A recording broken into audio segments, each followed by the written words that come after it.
บ่ฮู้สึกอีหยังสั่นจะน้อยเจ็บได้จังตอนนี้มันบ่อันนี้อยู่จะน้อยเจ็บอ้าวเป็นไร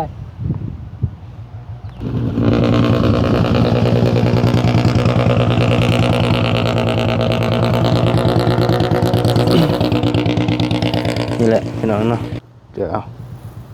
ขอบใจหลายเบิดซองบ่เอากินมาชอบเบิดซองอันนุ่มมาสองขอบใจบ่สปอนเซอร์เข้าเดือนที่3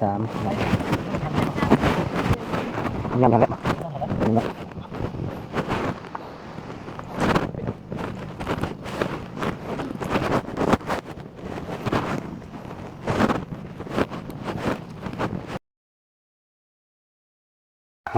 น้องเนาะกราบทักทายสบายดีเด้อพ่อแม่พี่น้องเบิดสุขุสุขคนบ่ว่าสิอยู่ทางในแล้วก็ต่างประเทศพี่น้องเนาะก็ยินดีต้อนรับเข้าสู่ช่องบ่เตียงทองเนาะ Channel V2 พี่น้องเอ้ามื้อนี้ก็พอดีมาเบิ่งเพิ่นเนาะเบิ่งสวนเพิ่นมาใส่ปุ๋ยให้แต่เมื่อวานนี้เพิ่นโทรบอกว่าค่าเวียกพี่น้องเนาะคนงานผู้เพิ่นอยู่นี่ก็กลับบ้านเบิดก็เลยเลื่อนมาเป็นมื้อนี้เนาะก็เลยสิมาเบิ่งนำเพิ่นแล้วก็มาจ่ายค่าให้งานอิหยังแหละเนาะตอนนี้เฮาก็มาสวยเติบเที่ยงก็เลยสิบ่ายแล้วเดี๋ยวเพิ่นกำลังกินข้าวอยู่พักเที่ยงเนาะฮัลโหลสบายดีกินข้าว กับยังในยังกินข้าวโอ้ตำบักพริกว้าทุกบ้านเฮากินได้ซำนี้กินน้ำบ่ได้แล้วซำนี้บ่ของกินซำนี้เดี๋ยวมันซำนี้ว่ะมันได้ซำนี้ก็จะกินเฮ็ดหยังมีซำนี้กินซำนี้เนาะเฮาอยู่บ่ได้ดอกยอมแล้วบ่ได้ทุกบ่เผ็ดขนาดนี้กินเลยแล้วก็ตำส่วนมะเขือตำส้มมะเผ็ดโอ้มันก็ได้บ่ฮู้แต่มันกลายออกมาเป็นมะเขือนี่พิเศษตำส้มมะเผ็ดว่าซั่นถ้าเรายินตำมะคุงตำส้มมะเผ็ดแต่ว่าเผ็ดหลายกว่าหมูหุ้งตัวประมาณนั้นมะเผ็ด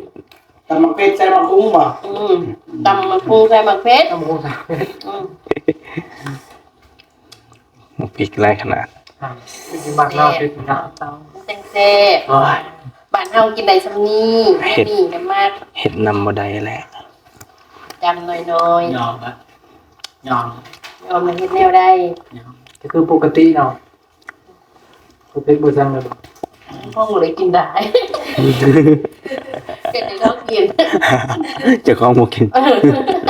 เฮ็ดให้มันกินพ่อเลยกินข้าวอื้อลายเนาะไตไฟเนาะกินข้าว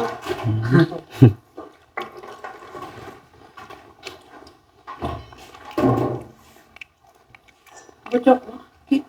กินเลยกินมาแล้วกินตำบักหุ่งคือกันกินมาเผ็ดก็เก็บยาเอาโอ้ยเพิ่นกินข้าวซะแล้วเราอาย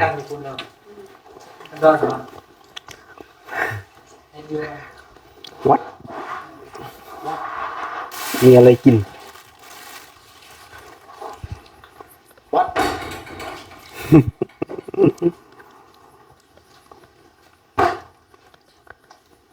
โอเคให้เพิ่นกินข้าวโอเคเพิ่นก็กำลังลงเวียงแต่ว่าเพิ่นอายไปซื้อปุ๋ยมาเพิ่มสอบหนึ่งพี่น้องเนาะเป็นปุ๋ยเล็งหากเล็งใบเนาะตัวนี้ยูเรียกากระต่ายแล้วก็อันนี้มันปุ๋ยอินทรีย์เนาะของไอเตียงนั่นแหละพี่น้องเอ้ยบ่พอก็เลยแกะมาใหม่ไป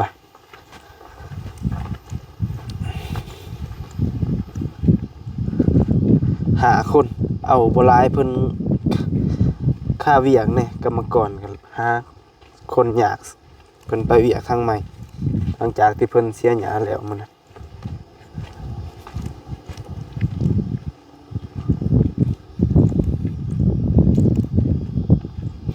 เติมปุ๋ย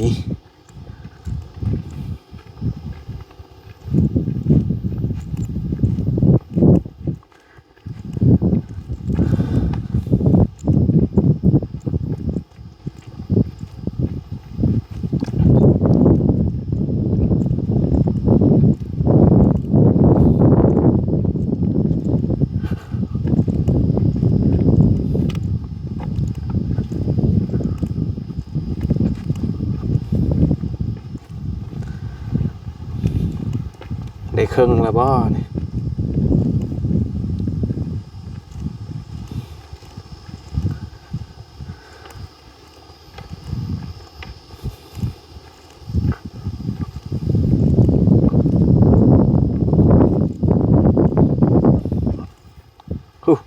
ฮู้เป็นจะได้โอ้โอ้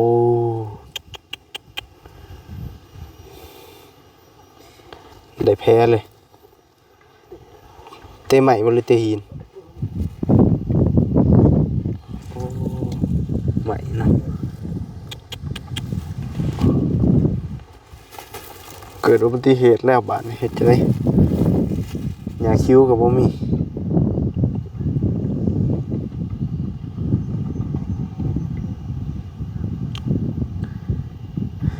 เลือดออกแล้วนี่บ่เจ็บ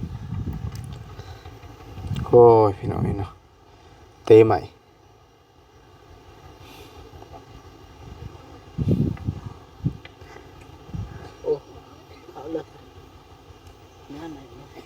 อืม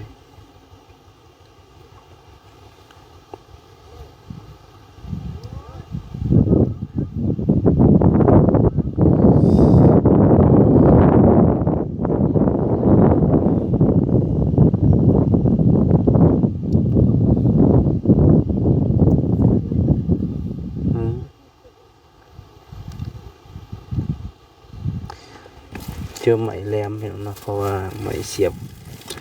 คุมกาแฟนั่นแหละ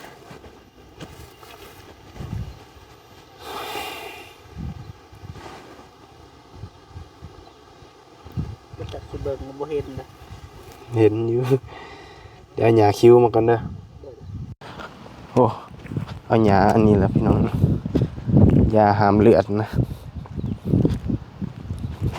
เพราะว่าไหมมันก็ลายพี่น้องเนาะเอาหยางบ่ระวัง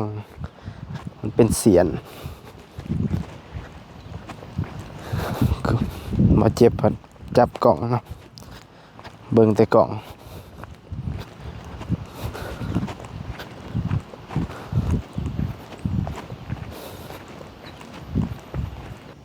โอ้เด็ดสมอลลี่เด็ดสมอลลี่แล้วบ่ เจทางนี้นะตบ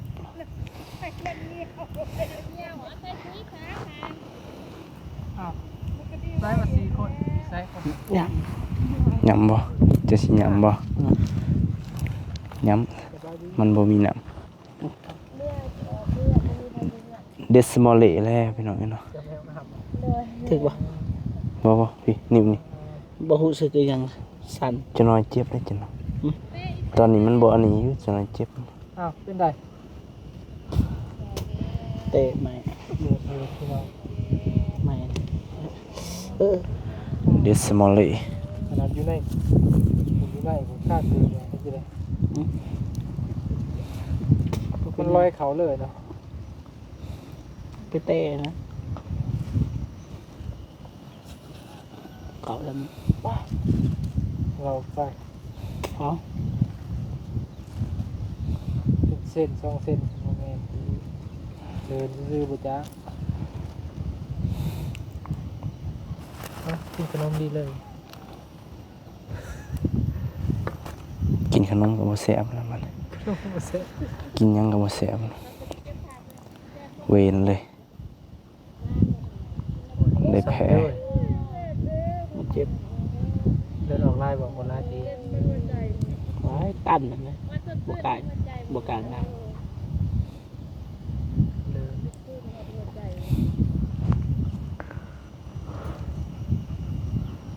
ไปเตะนะครับมันอยู่จังซี่นะเงาปอบ เบื้องนี้ก็เพ่แล้วเบื้องนี้ก็เพ่อีก เบื้องนี้เฮาครึ่งอะนะเบื้องนี้นี่คันเตะเบื้องนี้บ่เจ็บปานใด โบด อีหลี จังซั่น เราใช้น้ำหนักเบื้องนี้อย่างเดียวนะ ตัวนั่งเบิ่งนี่บ่ร้ายมันบอก แม่เอามาใส่เบื้องนี้เบื้องนี้เตะก็เต็มมัน ไปยิบไปโบนี่เฮากันยิบเด้ถ้าขับรถ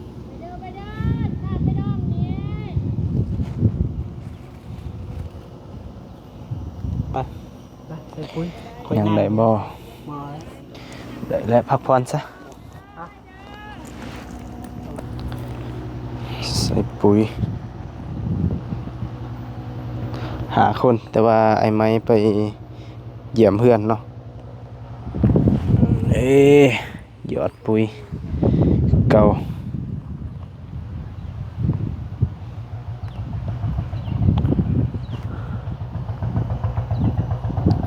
ในครึ่งหนึงแล้วบ่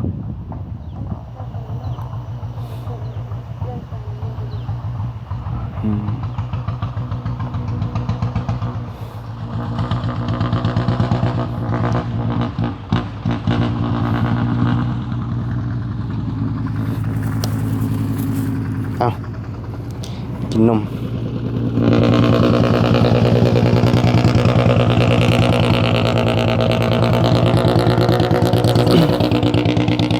นี่แหละพี่น้องเนาะปุ๋ยเล็งหากเล็งใบนี่แหละเก่านี่น่าจะเป็นหลอดที่หาเรียบร้อยเต้ไม่เสียบกาแฟนะเกิดอุบัติเหตุออกเลือด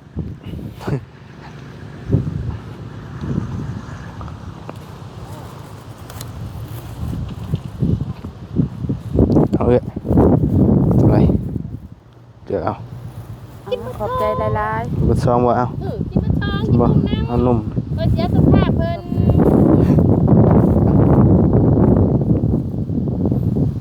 บุษซอง อันนุ่มว่าสองขอบใจ บ่สปอนเซอร์ อยากไปกันนัก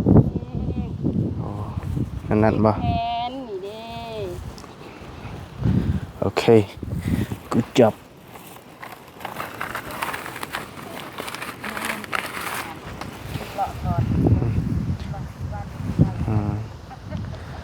โอเคบ้านใหม่เขาวันนี้เราไปเห็นบ้านใหม่เขา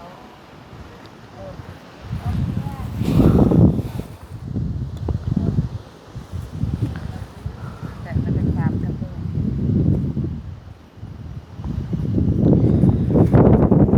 ใส่ปุ๋ย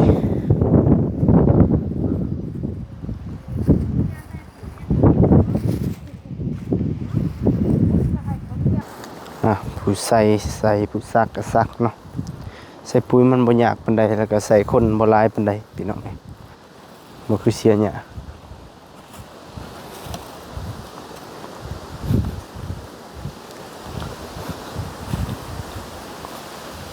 เอ๊ะ ขอบใจใจ บำรุงก่อน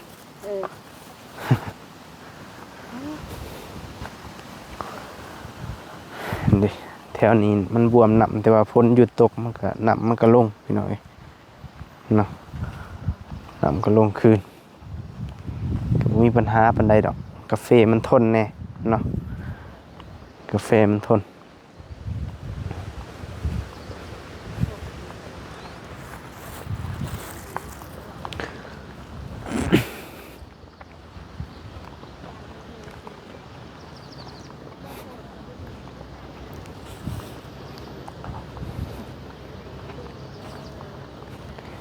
ร้านเล็กหน่อย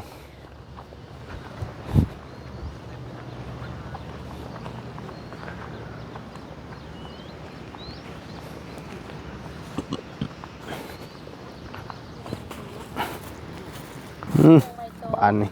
สั่งการเลยทางนี้ ยังใบโต๊ะพอดี3คุม โดย จังการเฮาคือเฮา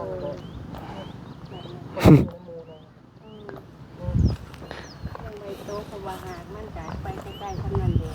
เลยอยู่ใกล้ๆเลย สิบ่ เพราะว่ามันออกเองนี่ โอ้สงสารบ่เจ็บเดิ คือแบบนี้ โอเคบ่บ่โอเคปานใด 3คนตะเกียงได้ ย่างได้บ่บัดนี้ เอาใส่จา ได้ น อยู่ ตอนนี้นี่ย่างได้อยู่บัดมื้ออื่นนี่ มีแต่กระซาบ ย่างยากอีกแล้ว ว่าหากมันยาวเดี๋ยวเฮาซักเขาจำได้มันก็ ไปคลินิกบ่ มันหางมันขาด ทำแผล ได้ตามไปตกเอา มันใบโต๊ะ แล้วนะลืมเบิ่งนะ เต็มเลย แต่ เบิ่งกล่องเนาะ พอใส่น้ำหนักเบิ่งนี่นะ อืม เบิ่งนี่ก็ยางแบบบ่กล้าใส่น้ำหนักใส่เบิ่งนี่คือแต่เบิ่งนี่เบิดเลย เบิดเลยเด็ดสมอลอีเลยบาดนี้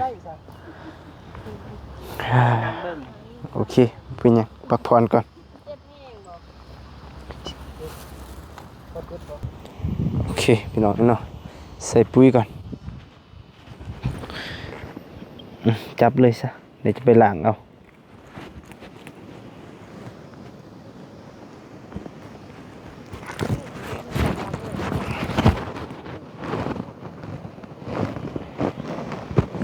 โอ้ย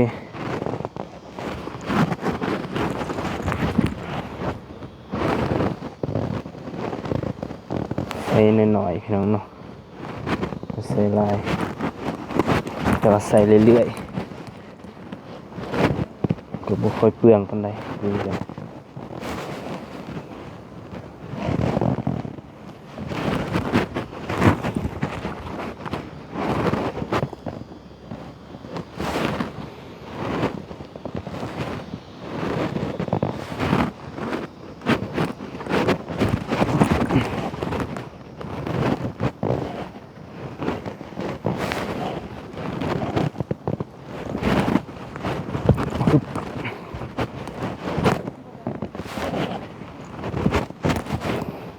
คือเขาเดือนที่3ครับแตกกิ่งแตกงาเลย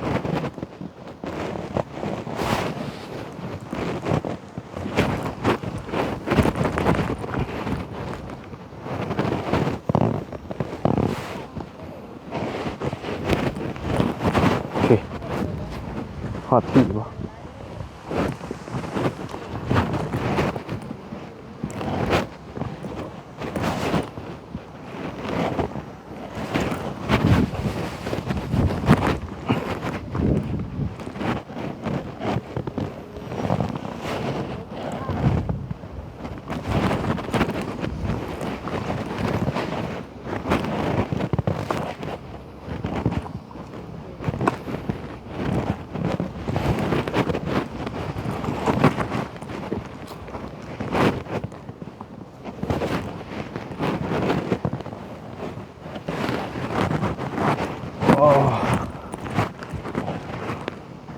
บ่มีขู่หน่อย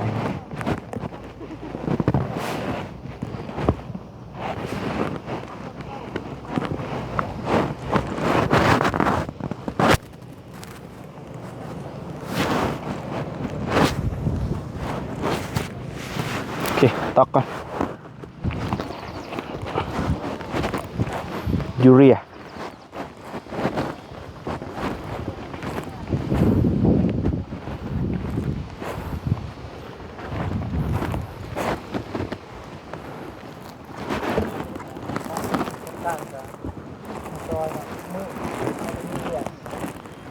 ก็จะมีอย่างเฮ็ด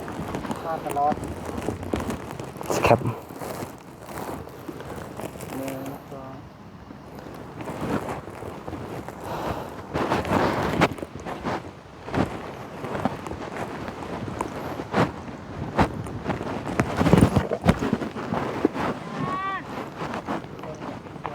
ทีแล้ว เ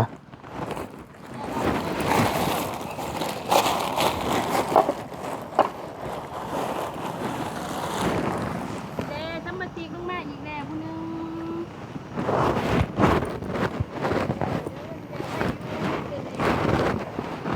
ซอยกัน การความพยายามอยู่ใต้ความสำเร็จผมพยายามอยู่หันบ่ ใช้ทำเล่นหัน แต่ในการ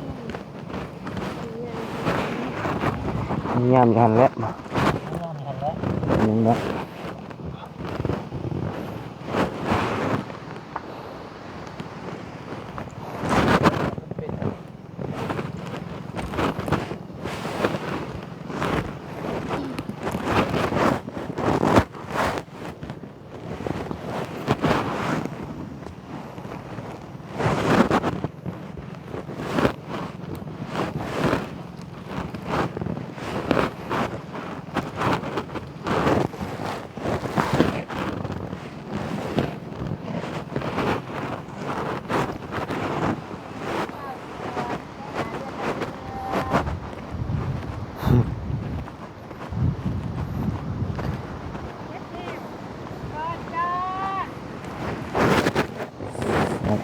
กลมไล่กับเจ็บแอวได้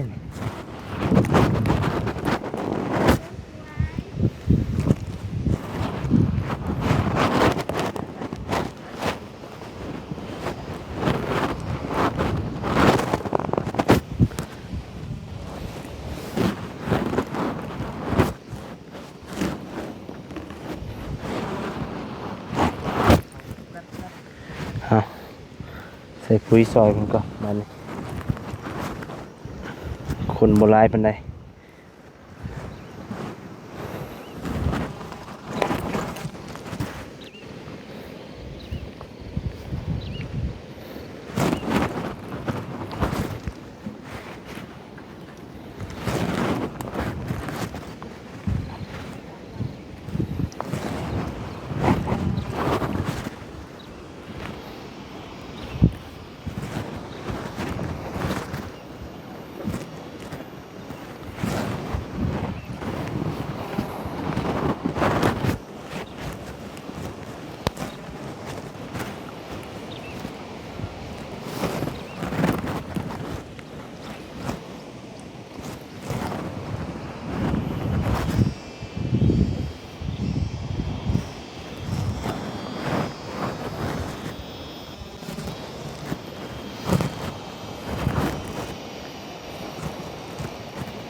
ให้บ่เจ็บจับกล้องให้ซูมเอาเพียงเนาะย่างบ่ได้แล้วแล้วก็บาดนี่สิย่างบ่ได้คักมัน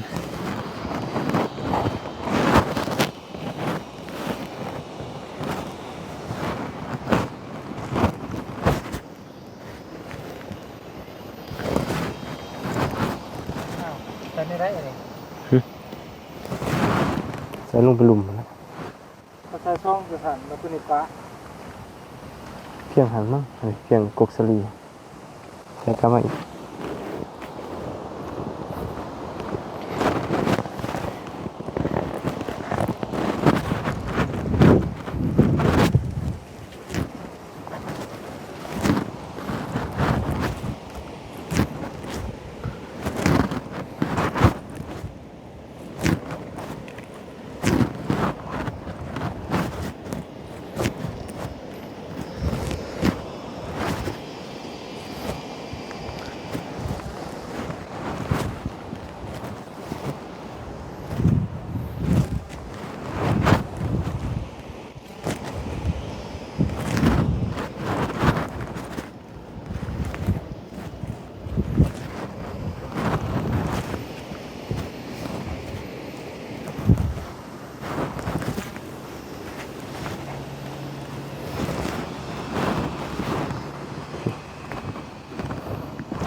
ลอยเบิ่งนี่ เรียบร้อยมาตัวผม น้ำสุดนี่ต่อนี้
ก็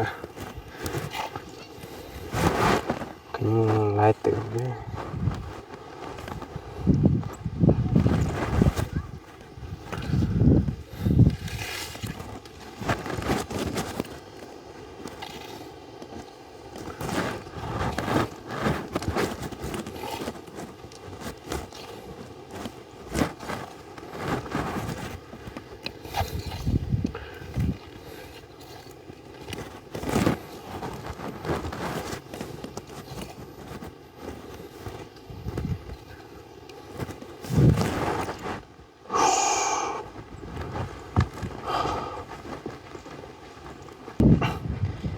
โอเค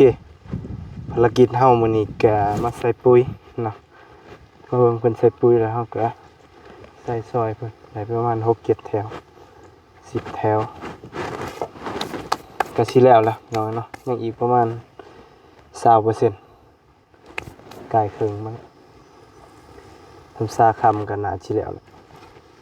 ทำแล้วรู้ก่อนว่ามันมีแล้วจะได้กันแล้ว แม่น มันแล้วนี่ โอเคพี่น้องเนาะทางบ่เมกก็สิจบคลิปก่อนเดี๋ยวมันอีกมันยาวแล้วก็สิเบิ่งเพิ่นใส่ปุ๋ยเนาะก็มื้อนี้ก็น่าจะสำเร็จไปอีกภารกิจเนาะเพราะว่าแต่ละเที่ยวเฮาก็เสียหญ้าแล้วก็ใส่ปุ๋ยเนาะแต่ละรอบหันนะแล้วก็น่าจะพักแล้วบัดนี้เนาะถ้าหญ้าขึ้นก็มาเสียหญ้าอีกหรือว่าฮอดรอบใส่ปุ๋ยประมาณ15 มื้อเนาะเราใส่เดือนละ2 เทื่อ15 มื้อใส่เทื่อหนึงพี่น้องเอ้ยแล้วก็เสียหญ้าก็ประมาณเดือนหนึงเทื่อหนึงแต่ว่าฝนตกหนักมันก็อยากไว้อยู่ได้หญ้าก็ได้เนาะแต่ตอนนี้ก็โอเคแหละเนาะกาแฟเฮาก็จบเที่ยวงานแล้วก็ทางบ่มีก็สิขอตัวจบคลิปแล้วก็เบิ่งเวียกเบิ่งงานนำเพิ่นแล้วก็ไปเวียกต่อเนาะใจก็ขอบอกขอบใจขอบคุณหลายๆขอให้พี่น้องเบิดสุขทุกคนเนาะเข้ามาให้กำลังใจมาโดยตลอดมาโดยขอบใจหลายๆเด้อพี่น้องเอ้ยพอกันใหม่คลิปหน้าพี่น้องเนาะสำหรับคลิปนี้สบายดี